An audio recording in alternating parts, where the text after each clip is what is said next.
것도 마찬가지긴 한데 홈이라는 영화는 이제 보고 뭐 이렇게 비행 항공 촬영이라고 하는데 이렇게 항공으로 계속해서 이 전 세계 국가 여러 국가들의 어떤 집들을 찍은 이런 영화. 휴먼은 사람들에 대한 겁니다. 제가 휴먼을 보지는 못했는데요. 찾아보니까 잠시만요. 사형 선고를 기다리는 미국 죄수들, 히로시마 원폭 피해자들, 일부 다치지 사회 살아가는 여인들, 뭐 이렇게 다양한 인종, 언어나 연령대 사람들을 좀 이야기하고 합니다. 같은 포맷인 것 같고요. 이런 장르를 사실 이제 인터뷰 다큐멘터리라고도 하고, 이제 폭스파운드에서 어떤 길거리 인터뷰 뭐 이런 형식이라고 하는데 이런 이야기들로 이렇게 2시간을 쉬었다라는 게 지금 생각이 다시 봐도 좀 고무력이라는 생각을 해봅니다. 이 감독님이 이제 배우 방식이 좀 독특하시더라고요. 환경운동을 하시는 유명한 환경운동가시기도 하고요.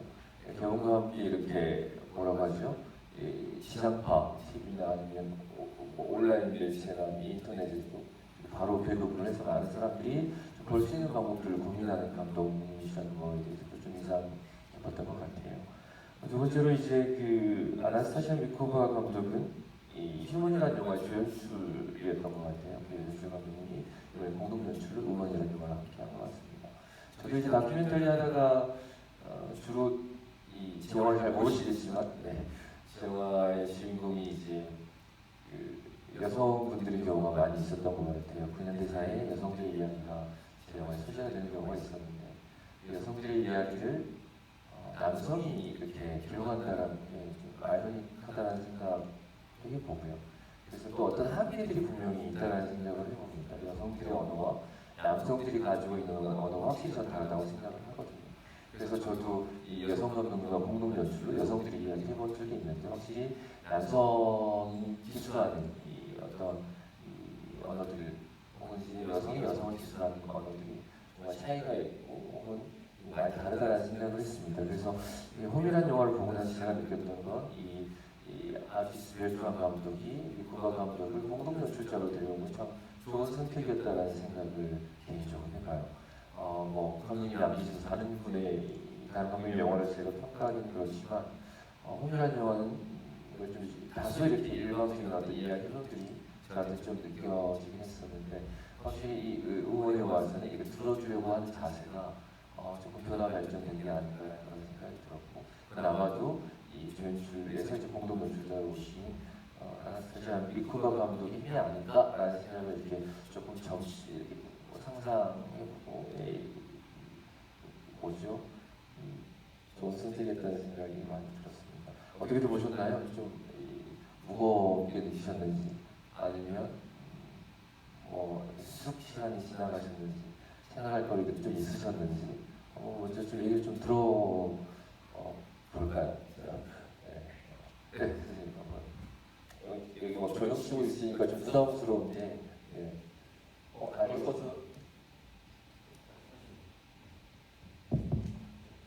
저는 영화에 대해서 잘은 모르는데 우선 지구상에 남자와 여자 이렇게 둘을 나눈다면은 지금 어떤 여성들에 대한 목소리를 내는 거잖아요. 근데 이거는 지역적인 문화가 크지 않을까. 지금 우리나라만 봐도 여성 대통령이 나오고 여성 비교가 못하는 게 있지 않습니까? 근데 이거 지금 보면은 아프리카나 중동 지역에서는 물론 아직까지도 그런 거 있겠지만은 어떻게 보면 지역적인 편중적으로다가 여성만 이렇게 다뤘다면은 반대편에서 남자를 한번 다뤄봤으면은 과연 남자는 안 그럴까?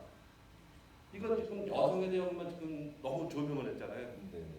그럼 남성도 한번 조명을 해보자 얘기죠. 과연 그럴까? 그건 아니라고 생각되는 것도 있습니다. 여기 네, 알겠습니다. 저 이런 이야기가 나올 것 같아서 고민을 해봤었는데 제가 예전에 이제 조세호 감독님이라고 이제 작품 피해자분들 어떤 극복하는 과정들 다큐멘터리 영화로 만든 여기에 있었는데 그 영화가 바라이어티 생존 토크쇼라는 영화였던 것 같아요. 그 영화에 이 조세호 감독님 모시고 제가 마찬가지로 모더레이터라고 하죠. 이렇게 사회적으로 진행을 하는 몇 번의 어떤 과정이었던 것 같은데 보시던 이 남성분들이 대부분 이제 불쾌해하시면서 나가기도 하고요. 혹은 보고 나서 벼르고 있다는 뜻이 얘기를 했던 것들이 어떤 거냐면 그 영화 속에서 남성들이 다뤄지는 방식이 이 잠재적인 가해자로 그려졌다는 게 너무 불쾌했다는 겁니다. 남성들이 봤을 때 당연히 불쾌가 나는 그러면 남성이기 때문에 나는 그렇게 생각하지 않고 이렇게 익혀져야 된다. 그렇게 어떤 가해자로 잠재적인 가해자를 보여준다는 게 불쾌할 수도 있을 것 같다는 생각이 분명히 같은 남성으로 들기도 하지만 조세 감독님의 말이 참 멋있었던 것 같아요. 제 개인적인 생각으로는 뭐라고 보시냐면 여성의 어떤 지위, 인권들이 상승해져 있고 올라가고 있고 혹은 어떤 이 여성들이 예전에 비해서 뭔가 이렇게 차지하고 있는 것들이 다양해지고 많아지고 있음에도 불구하고 우리주의를 한번 되돌아보자는 거죠. 똑같은 일들이 과거와 똑같은 일이 반복되고 있고 여전히 상대적으로 여성들이 남성에 비해서 훨씬 좋지 않은 어떤 쇼들, 대우들, 사실 차별들, 편견들, 시선들을 받고 있는 것은 부정할 수 없는 사실이라는 얘기를 하시더라고요. 그리고 이 사회가 좀 더 사람들이 살아갈 수 있는 사회, 혹은 뭐 이렇게 꿈꿀 수 있는 미래를 꿈꿀 수 있는 사회가 되기 위해서는 그럼에도 불구하고 잠재적인 가해자로 이렇게 뭔가 불려지거나 혹은 이렇게 읽혀질 수 있는 상황임에도 불구하고 함께 살아가기 위한 꿈꿀 수 있는 세상을 위해서 남성들이 저는 이 감독의 말을 당연히 감내하고 인정해야 하고 그리고 함께 연대하고 살아갈 수 있는 방법들을 모색해야 되겠다는 얘기를 하셨는데 저는 그 말에 좀 동의를 합니다. 선생님 말씀하셨던 것처럼 여성들의 이야기만 가지고 이게 자칫 한쪽의 이야기라고 생각하실 수 있다고 생각을 하는데 저는 개인적으로 이 한쪽의 이야기를 했을 때 이 한쪽의 이야기가 여전히 이 사회에 유용한 질문이다라고 했을 때 그리고 우리가 같이 고민해야 될 문제라고 한다면 저는 이 역사가 지속되는 한쪽의 이야기를 할 수 있다고 저는 개인적으로 생각을 합니다. 물론 밸런스가 맞아야 되는 지점들도 당연히 필요하긴 하겠죠. 하지만 이런 영화가 나올 수밖에 없는 우리 사회를 조금 더 다시 한번 되돌아보는 시간이 아마 이 감독님들의 어떤 그 발현이 아니었을까 그런 생각이 좀 들긴 합니다. 그런 이제 제가 수업 때마다 지금 아까 말씀하셨지만 김포 쪽에서 수업을 좀 하고 있는데 다큐멘터리 인터뷰가 좀 이렇게 주가 되는 경우가 많이 있습니다. 그래서 인터뷰를 할 때 물어봐요. 남성을 하는 게 좋을까, 여성을 하는 게 좋을까? 제가 100에 100은 다 여성을 하라고 말씀을 드립니다. 여성은 확실히 이건 좋다, 나쁘다, 옳다, 그르다가 아니라 다른 언어를 가지고 있다는 생각이 오늘 영화를 보면서도 확실히 느꼈었던 것 같아요. 제가 이제 예전에 다큐멘터리로 보라매 공원, 서울 보라매 공원 근처에 작업실이 있는데 보라매 공원을 좀 찍어보고 싶었어요. 이유가 뭐였냐면 보라매 공원의 사계절 이런 걸 찍어보고 싶었는데 공원에 가면 남성들은 주로 뭐라고 계시는 줄 아세요? 남성들. 여성들은 뭐라고 계시는 줄 아십니까? 주로 남성들은 뭐라고 있나요? 네, 무조건 이겨야 돼요. 장기를 두건 바둑을 두건 배드민턴을 치건 뛰기를 하건 무조건 이겨야 하는 어떤 뭔가 경쟁하고 거기서 잘 이겨야 되는 어떤 무언가를 합니다. 이 언어에 익숙한 것 같아요. 여성분들은 뭐라고 계시나요? 공원에 가면 제가 아는 한 100의 90은 이야기를 나누고 계십니다. 할머니들 앉아서 오손도손 이야기를 나누시거나 싸운 음식을 드시면서 잠깐 어떤 일을 하시든 간에 공감하는 언어가 여성분들은 확실히 제가 생각할 때 뛰어나다는 생각을 합니다. 이거는 인터뷰를 해봐도 알 것 같아요. 제가 만약에 똑같은 질문을 드리면 여기 계신 조성현 선생님한테 조성현 선생님 좀 다를 수 있을 거예요. 남성분들한테요. 제가 예를 들어서 인터뷰를 하는데 선생님 저 배고파요. 뭐라고 처음 이렇게 얘기하면 대부분의 남성들은 어떻게 대답을 하시는 줄 아세요? 어떻게 대답할까요? 선생님 뭐라고 하실 것 같으세요? 배고파요 선생님 그러면? 네? 네. 보통 근데 남성분들은 배고파요 그러면 밥 안 먹었어? 왜 배고파? 왜 무슨 이유가 뭐야? 그냥 남성분들은요 이 결과와 정치적인 이야기들을 많이 하십니다.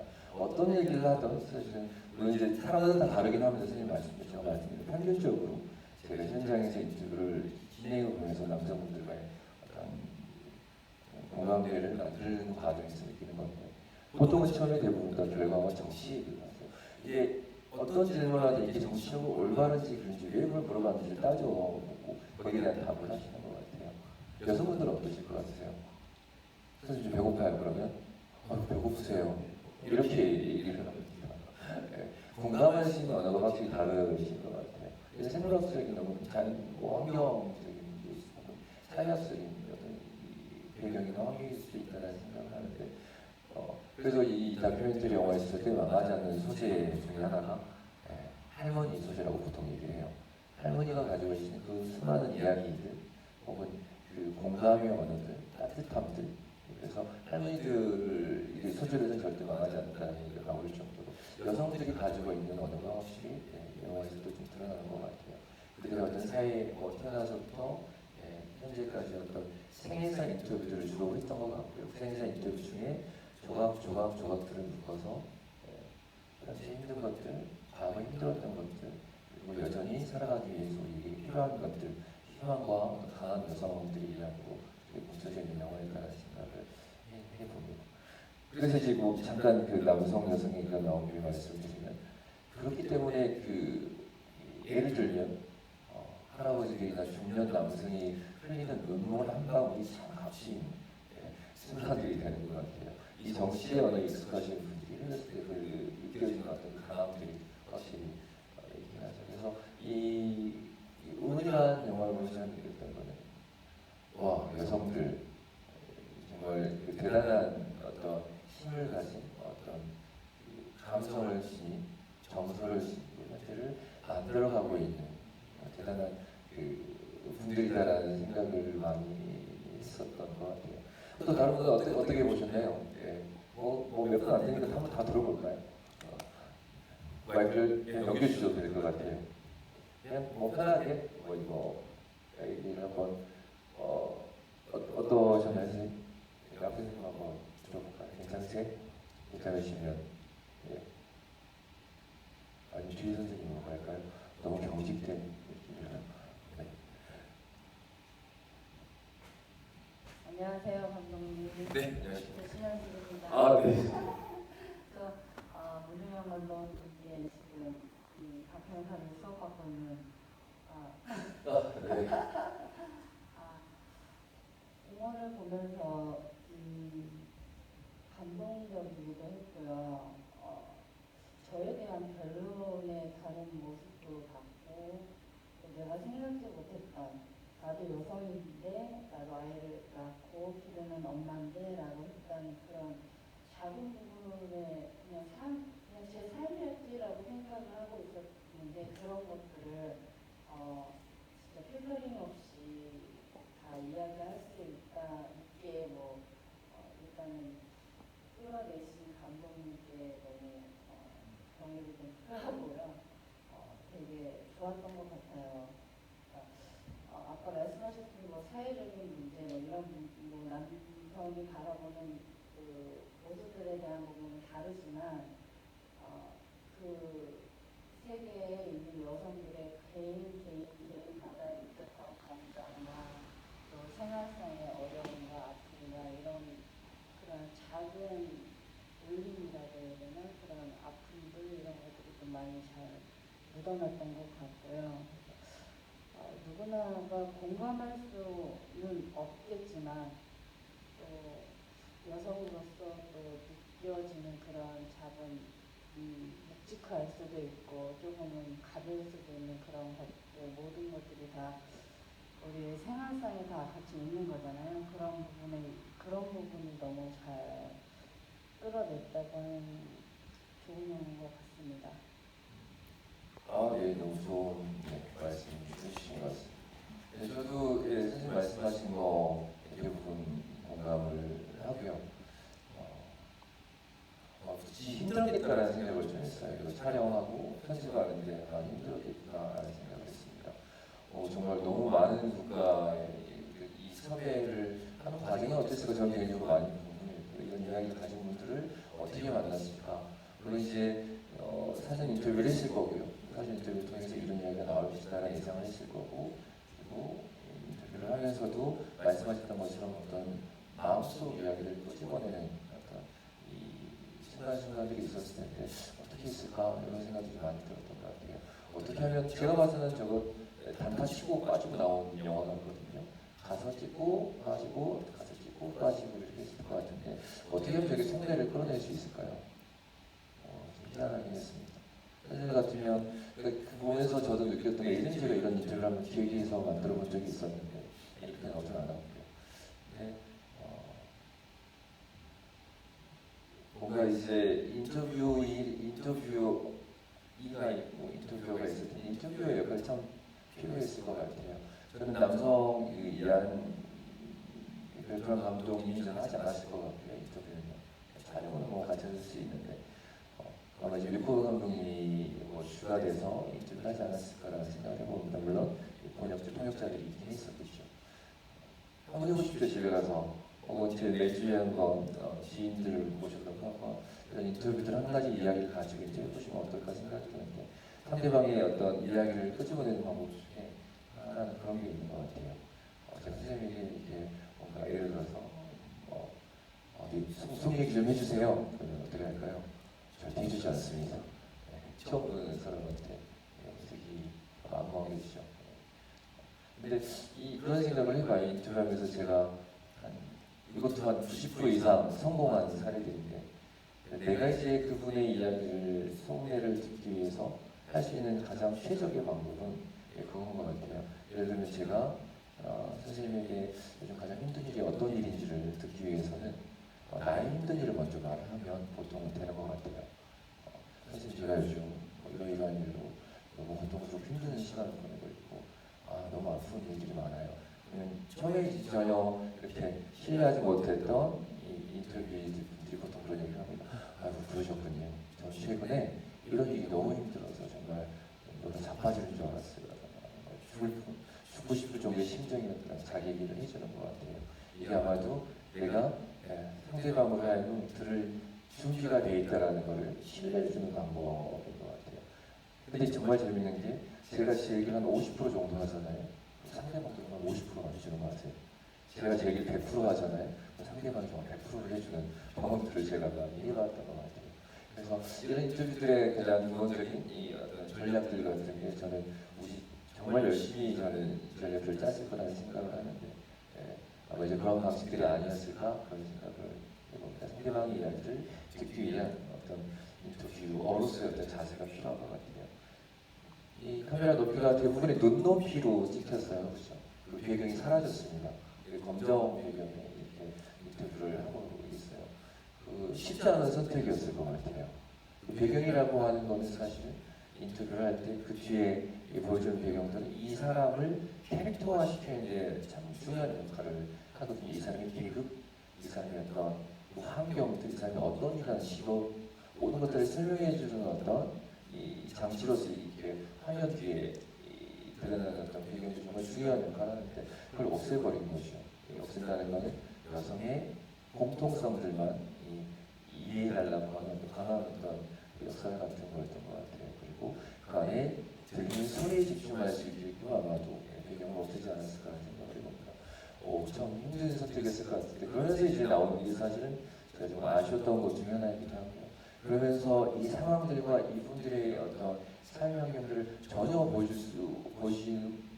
않고서 안 되기 때문에 이제 삶의 공간에서 이렇게 서 있는 어떤 포토 같은 것처럼 서 있기도 하고 이 뭐죠 단편 이야기를 카메라가 정말 수려한 카메라였던 것 같아요.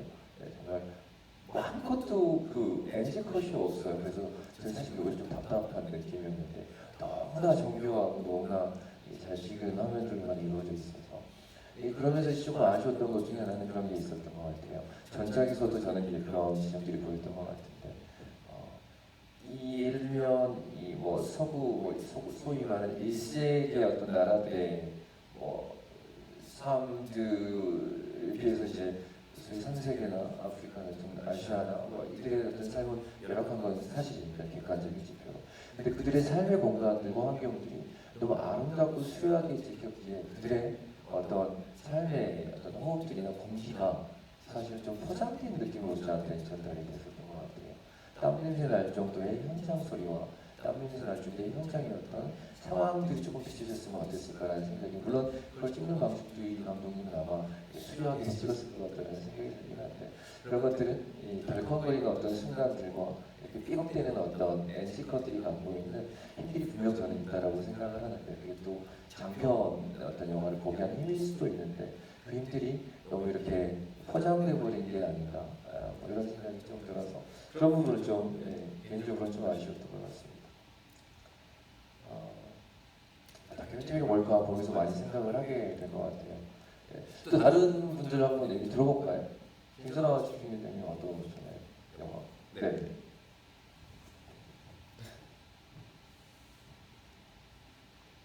오늘 지금 신중년을 위한 50+ 시네마 테라피잖아요. 근데 제가 이 영화를 앞부분만 보고 뒷부분은 사실 좀 바빠서 못 봤어요. 근데 이게 약간 중년의 여성들이 굉장히 많이 나오고 자기 인생을 이렇게 풀어내는 그런 얼굴들.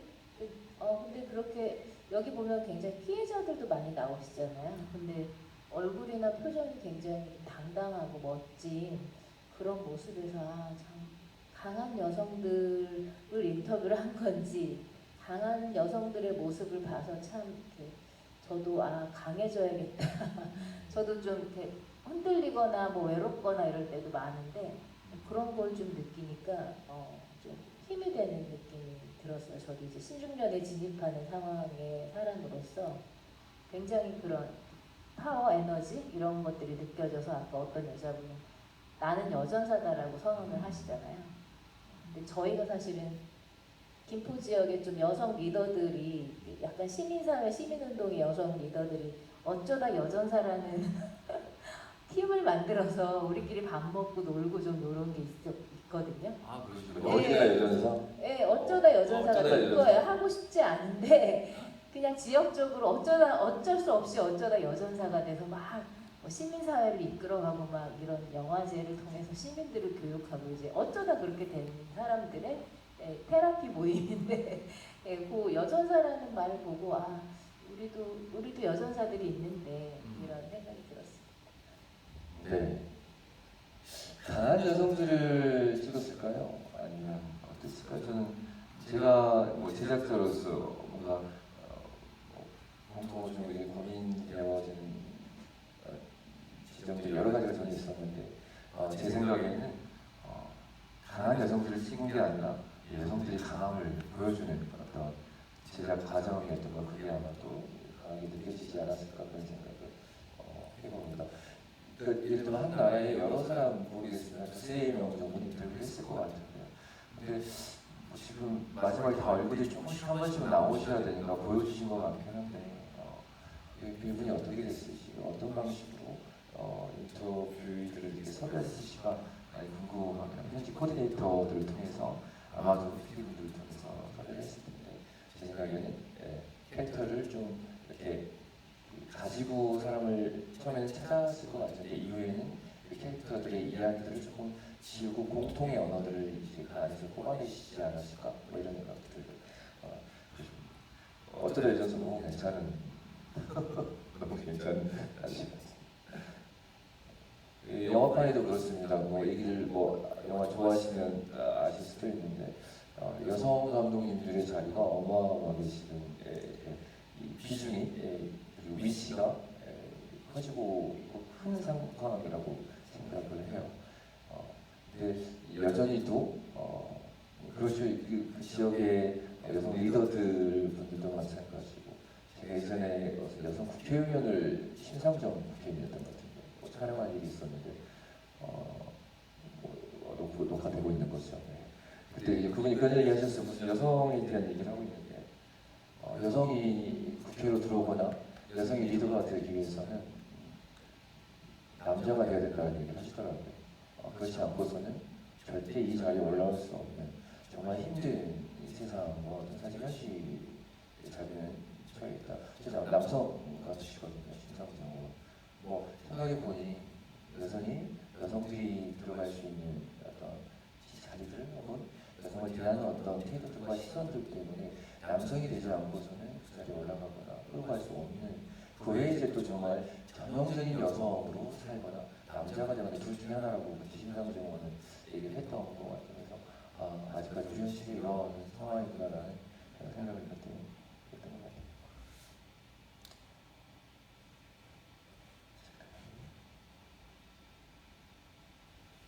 그냥 무슨 네. 수련진들이 우리한테 던지는 메시지를 같이 공감할 수 있다는 것이 가장 큰 보람인 것 같습니다. 네.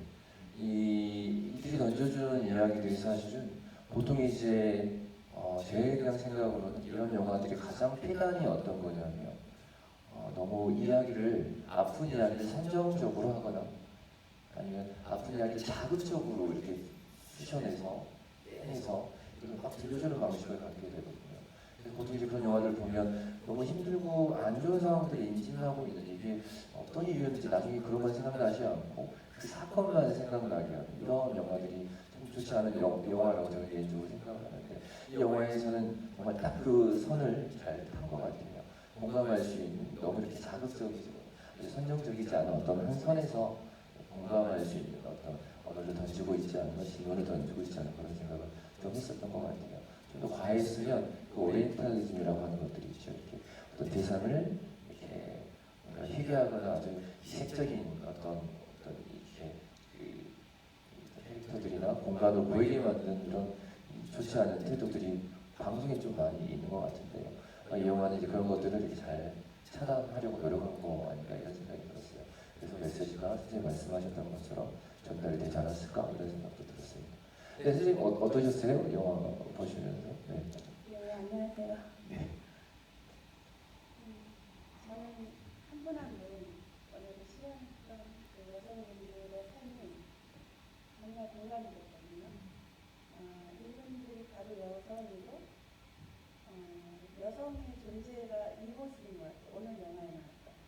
사실은 저희들 속에 있는 그 감추어진 모든 모습이 담겨져 있는 것 같아요. 저는 여성이라는 이 존재감을 우월이나 뭐 이런 개념이 아닌데요. 요즘 아이들 그렇잖아요. 저희 청소년들, 청소년 딸들이 의식 안 하잖아요. 예쁘게 하는 것도 나 자신을 위해서 예쁘게 하는 거고. 그렇죠? 그러니까 그런 존재, 여성의 지금 그 변화되는 존재감이 저희 기성들이랑 많이 다르다는 거죠. 이 영화를 보면서 아이들을 많이 생각해요. 이 아이들이 이제 앞으로 지금 저희들이 가지고 있는 여성에 대한 판단, 약하다, 보호받아야 되고 이런 상처가 있다.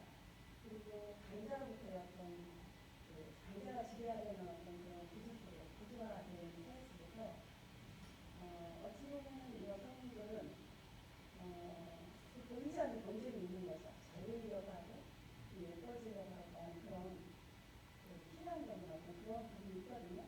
그런 것들을 탈피시켜주는 그런 아주 저는 아름답고 깊이 있는 영화를 저는 와닿았어요. 그래서 제 삶이 너무 멋있구나. 이런 여성이 바로 저인데 참 멋있는 영화고 많은 제가 여자라는 것을 영화를 통해서 참 많이 깨닫게 해주는 시간이었던 것 같아요. 네, 감사합니다. 와, 그렇군요. 네, 그렇습니다. 저는 영화에서 저도 마찬가지로 영화에서 가장 인상적이었던 부분이 어떤 부분이었냐면 저는 난 여성이어서 좋습니다. 이런 이제 어떤 고백들이나 어떤 선언 같은 것도 참 멋있다라는 생각을 많이 했던 것 같아요. 남성들은 그렇지 않은 것 같고 난 남성이어서 좋습니다. 얘기를 하지 않는 것 같아요. 그래서 사실 이제 그런 이야기를 한다는 것 자체가 이 사회가 어쨌건 권력과 피권력으로 나눌 수 있다면 여전히 여성이라는 어떤 이유만으로 여기는 사실은 남성 여성도 있긴 하겠지만 비장애인 장애인일 수도 있고요. 뭐 이성애자나 성소수자일 수도 있고 아니면 뭐 있을까요? 돈 많은 사람과 부자들과 빈민의 일일 수도 있고요. 세상이 이렇게 나눠져 있음으로 해서 불평등으로 인한 어떤 차별로 인한 어떤 상대적인 어떤 압박감이라거나 아니면 삶에 대한 환경 개선들이 요구되어지는 어떤 이 어떤 집단들 사람들에 대한 저는 애정어린 따뜻한 마음들, 그다음에 당찬 어떤 의지들 이런 것들이 아마 영화에 만드신 제작진도 그랬을 거고 나오신 분도 그러지 않았나 싶기도 하고요. 그래서 사실은 그런 세상을 다시 한번 재인식하게 하는 거 이게 사실은 이 영화의 어떤 메시지가 아니었을까 그런 생각을 해봅니다. 그러니까 예를 들면 우리가 이제 소비하는 영화들 여기 옆에 극장들 많이 있을 텐데 뭐 춤으로 영화들, 할리우드 영화들 아까 이제 조승우 선생님도 얘기하셨지만 그런 영화들이 저는 그런 영화들이 있어야 된다라고 생각을 하거든요.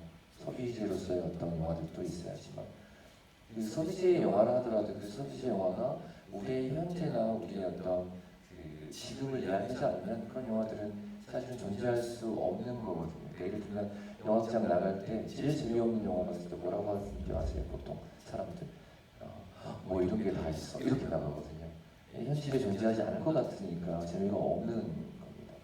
이런 걸 개연성 이렇게 얘기를 하는 것 같은데요. 소비재의 영화라 들어서 사실 우리 현실에 있을 법한 이야기들을 가지고 하는데 하물며 우리 어떤 삶을 되돌아보게 하는 우리 삶을 좀 풍부하게 할 수 있는 이런 뭐 예술 영화, 독립 영화라고 했을 때 영화들이 갖고 있는 어떤 그 진지함들 이건 우리 현실을 좀 이렇게 제대로 한번 재인식해 보자, 제대로 한번 쳐다보자 그리고 그 다음을 생각해 보게 하는 어떤 그런 그 어떤 역할들을 하지 않나 그런 생각을 해봐요. 그래서 사실은 개봉했죠. 개봉했는데 뭐 제가 장담컨대 스코어가 별로 안 나왔을 거예요. 네. 한국의 아마 이런 예술 영화들, 독립 영화들이 최고 기록이 제가 아는 20만 정도 되는 것 같아요. 20만 명 정도가 다 모았을 때 20만 명인 것 같고요. 그 외에 이제 뭐 1000만, 뭐 600만 번을 뭐 다큐멘터리 영화들이 있지만 그런 영화들은 사실은 이제 CGV, CJ의 어떤 CGV의 힘으로 이제 극장을 열어주기 때문에 되는 영화들인 것 같아요. 물론 그렇게라도 연다면 좋긴 하겠지만 여전히 이제 그 기형적인 어떤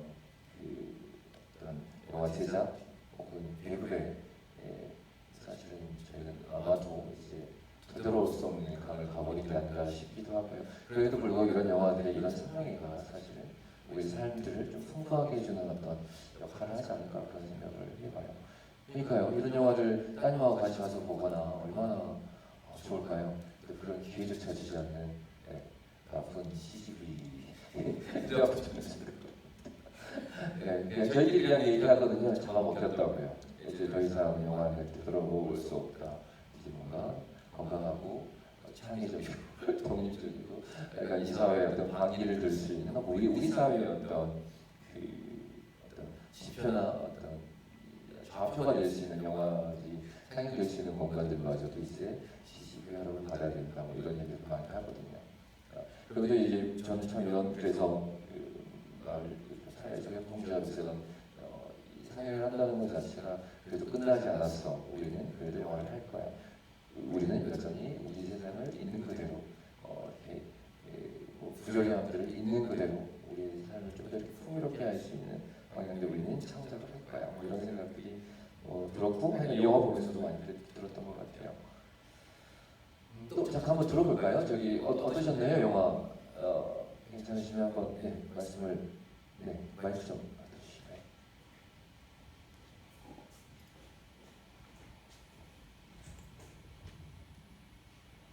네, 안녕하세요. 네, 제가 원래 이 말을 하는 걸 잘 못해서 네, 패스하는데 지금 관객분들이 너무 많이 가셔가지고 네, 짧게 말씀드리면 일단은 영화 너무 잘 봤어요. 그래서 제가 지금 이 시간에 이 자리에 와 있다는 게 정말 잘했다라는 생각이 들고요. 아까 감독님께서도 말씀하셨듯이 정말 쉽게 드러낼 수 없는 그런 나의 상처를 이렇게 카메라 앞에서 드러낼 수 있는 이런 모습을 보면서 저는 경이롭다, 아름답다 이런 생각이 들었거든요. 그리고 여기 인터뷰에 이제 참여하신 분들이 나를 사랑하는 마음이 없고서는 이런 참여를 할 수 없을 거라는 생각이 들었고요. 좀 인상 깊었던 이야기 중에는 아까 이제 타지에서 일 때문에 가족들에게 이제 미안한 마음에 돈을 붙인다 이런 이야기를 하셨던 분과 그다음에 바쁘게 여러 가지 역할로 사회생활을 하면서 이렇게 지내다 보니 나를 잃어가는 그런 모습을 이야기하는 걸 들으면서 아직 제가 있는 이 시점에서도 뭔가 여러 가지 역할로 희생을 강요당하는 부분도 있다고 생각이 들거든요. 저 역시 그런 이야기를 들으면서 나는 지금 현재 나도 그렇게 살고 있는 건 아닌가 이런 나를 좀 돌아볼 수 있는 나를 챙길 수 있는 그런 시간이 됐던 것 같아요. 그래서 이 영화를 보고 이제 앞으로 이 문 밖에 나가서는 나를 조금 더 돌아보고 챙기고 내 목소리를 낼 수 있는 그런 아름다운 여성이 될 거라는 그런 희망이 조금 가지게 됐습니다. 감사합니다. 와, 사실 제가 마지막에 하고자 했던 얘기를 먼저 벌써 해주셔서 우리 방금 말씀을 저는 순간부터 이걸 글로 막 써봤는데 방금 시작하고 끝이 거의 평론 한 편 쓰신 것 같아요. 말씀하신 것 그대로 글로 받았으면 평론 한 편이라는 생각을 너무나 훌륭한 이야기, 좋은 이야기였던 것 같습니다. 사실 좋은 영화는 그런 것 같아요. 말씀하셨던 것처럼 보고 나서 이 안에서 끝나는 게 아니라 문을 열고 나갔을 때, 문을 열고 나갔을 때 이 영화의 어떤 영향들이 내 삶에 반영이 된다거나 나를 되돌아보게 한다거나 우리 주위를 되돌아보게 하는 게 참 좋은 영화라는 생각을 해보거든요. 영화가 사람을 바꾸지는 못하는 것 같아요. 저도 이제 이 다큐 20년째 하고 있는데 처음에는 영화가 세상을 바꿀 거야 이렇게 시작을 했는데 지금은 제 영화가 저도 못 바꾸는 것 같더라고요. 그만큼 영화가 사람을 바꾸는 건 불가능한 일일 거라는 생각이 들어요. 어떤 영화가 좋은 영화일까를 생각해보면 말씀하셨던 것처럼 내가 살아가는 어떤 순간순간에 내가 예전에 봤던 어떤 영화의 한 부분이 생각이 나면서 그래 이런 이야기가 있었었지. 난 지금 어떤 결정을 해야 되고 어떤 선택을 해야 될까. 여기 이제 그 영화의 어떤 이야기들이나 메시지들이 다시 이렇게 생각나는 것 같아요. 이런 영화들이 좋은 영화라고 하시더라고요. 제가 지금 찍고 있는 연주자분이 계신데 색소폰을 부시는 선생님이신데 그분도 비슷한 얘기를 하시더라고요. 음악을 다 듣고 그 자리에서 박수를 치면 제가 연주가 끝나고 그 자리에서 박수를 치면 그날은 자기가 망했다고 생각을 한대요. 못했구나 자기가 연주를. 언제 그런 박수가 나오는 게 좋은 거예요 선생님 그랬더니 집에 가서 한 2, 3일 뒤에 그 음악이 생각나서 박수를 혼자 치는 거 이게 자기 그냥 바라는 거라고 하더라고요. 그래서 말씀하셨던 것처럼 여기서 끝나는 게 아니라 이 영화가 나가서 정말 나와 우리를 좀 이렇게 되돌아보게 하는 그런 어떤 언어 질문들 그런 영화들이 되면 좋지 않을까 그런 생각을 저도 좀 했었습니다. 그래서 누군가 이야기를 들어준다는 게 그리고 전략적으로 이렇게 들으라고 강조하는 것들이 참 이게 사실 딜레마가 좀 있습니다. 어떤 딜레마냐면 인터뷰를 하면서 항상 느끼는 건데 저도 이 인터뷰를 보는 관객들이나 시청자들은요 그 인터뷰가 거짓말일 거라는 어떤 상상을 하게 된답니다. 그러니까 어떤 인터뷰든 혐의를 갖게 되는 거죠. 이게 거짓말일 수 있다라는. 그러니까 참 인터뷰를 한다라는 게 그래서 현장에서 즉석에서 드러내는 인터뷰가 참 좋다라고 얘기를 하고 이렇게 앉아서 인터뷰하는 것들은 이 사후 인터뷰라고 보통 얘기를 하는데요. 전과 후에 이렇게 인터뷰를 하는 거 사전 인터뷰, 사후 인터뷰라고 하는데 이게 참 이게 한계들이 분명히 있습니다. 그럼에도 불구하고 이 영화가 그 어떤 혐의를 벗어날 수 있는 거는 너무 진솔한 언어 안에서부터 흘러나오는 자기의 이야기였기 때문에 사실 이걸 훌쩍 뛰어넘지 않았는가 그런 생각을 해봅니다. 사실 누구의 얘기를 들어준다라는 거 감독님들이 아마 제 생각에는 가장 큰 바람이었을 것 같은데 그거는 함께 하겠다라는 어떤 의지인 것 같아요. 이 제작진이 함께 하겠다는 의지일 것도 같고요. 내가 지금 이들의 이야기를 들었다라고 하는 거는 사실은 앞으로 이걸 열고 나가서 이들의 삶과 이들의 삶을 되돌아보고 나를 되돌아보며 함께 연대하며 살아가겠다는 어떤 그런 의지들을 만들어내는 거 그런 게 아마 이 영화의 가장 큰 어떤 전체의 어떤 어떤 의미자 메시지가 아니었을까 그런 생각을 해봅니다. 그런 영화들이 있으세요? 네. 저한테는 그런 영화들이 많이 있었던 것 같은데 이 영화도 아마 정말 좋은 시도이자 좋은 결과이지 않을까라는 생각이 들고 저도 좀 자극이 되는 지점들이 좀 있었던 것 같아요. 특히 예를 들면 거기가 태국일 것 같은데 공장 있잖아요. 이거 이렇게 막 한 공장. 그 메이크업 이걸 한컷 찍으려고 그걸 그 노력을 한 거잖아요. 야 이렇게 어떤 컷의 소중함을 알고 있구나 라는 생각도 들고 그리고 많이 열심히 찍고 비싼 돈 들고 찍으면 많이 보여주게 되거든요. 당연히. 근데 그 짧게 끝낼 수도 있구나. 대단하구나. 그러면서 이분도 돈 어떻게 마련하시지? 이런 생각도 들고요. 우리들의 관심들이 아마 이번에 다음 작업, 그러니까 이 영화로 돈을 버시는 건 아닌 것 같아요. 바로 유튜브에 풀고 많은 사람들이 보게끔 방송에도 그냥 무료로 지금 배급을 이렇게 배포를 하는 것 같은데 아마 우리들의 이런 함께 봤던 사람들이 참여해서 또 다음 영화가 나올 수 있도록 해주는 것도 좋은 방법일 것 같아요. 그래서 마지막에 저는 좋은 영화를 가끔 이렇게 평가하는 좌표로 그런 거 보거든요. 마지막에 참여할 수 있는 사이트가 있는 거예요. 그러니까 우리의 싸움에 동참해 주세요. 혹은 여기에 함께 해주세요. 도움을 주세요. 등등의 어떤 사이트들이 들어가거나 호응의 어떤 실천의 어떤 영역들을 담보하는 그런 마지막 자막이 들어간 영화들이 저는 예전에 참 좋았었던 것 같아요. 영화도 마지막에 그런 이야기들이 있는 것 같아서 음원 사이트가 있는 거겠죠. 근데 제가 들어가 보지는 못했는데 찾아보는 것도 좋을 것 같긴 합니다. 그래서 이제 너무 좋은 얘기만 있어서 보면서 조금 아쉽다고 이제 논쟁의 지점도 확실히 저한테 여러 가지가 사실 있었습니다. 그 중에 하나가 이제 아까 여기 선생님이 얘기하셨던 여성들의 이야기, 여성들만의 이야기로 듣는 게 정말 효과적이고 저는 정말 파워풀한 어떤 뭐죠 전달 방식일 거라는 생각을 하는데 그런데 이제 들었던 거는 여성들의 이야기를 객관적으로 얘기할 수 있는 질들이 뭐가 있을까? 이들의 삶의 어떤 단상들을 보여주는 것도 당연히 중요할 것 같고 어떤 현재 일어나는 일들을 조금 더 이렇게 현상들을 좀 파악을 하고 보여줬으면 어땠을까라는 아쉬움이 있으면서도 가장 큰 아쉬움은 가족 제도에 대한 사실을 보였어요. 여기 나오는 이제 여성들의 물론 그 안에 트랜스젠더 분도 계신 것 같고요. 이 성소수자 분도 계신 것 같고 장애인분들도 계신 것 같고 이분들이 그려내는 이 가족에 대한 이야기가 다시 여성들이 예를 들면 어떤 가족 중심의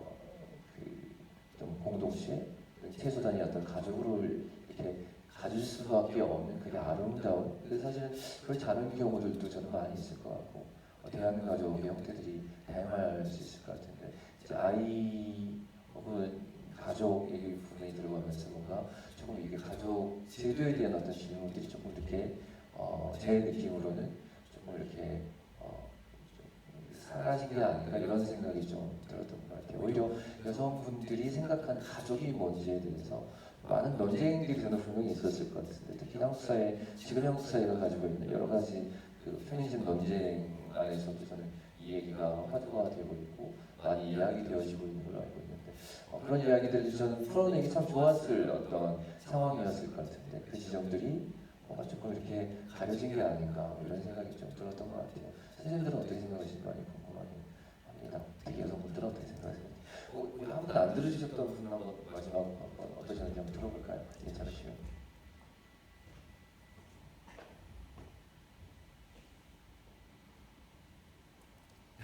괜찮으실까요? 패스할까요? 알겠습니다. 제가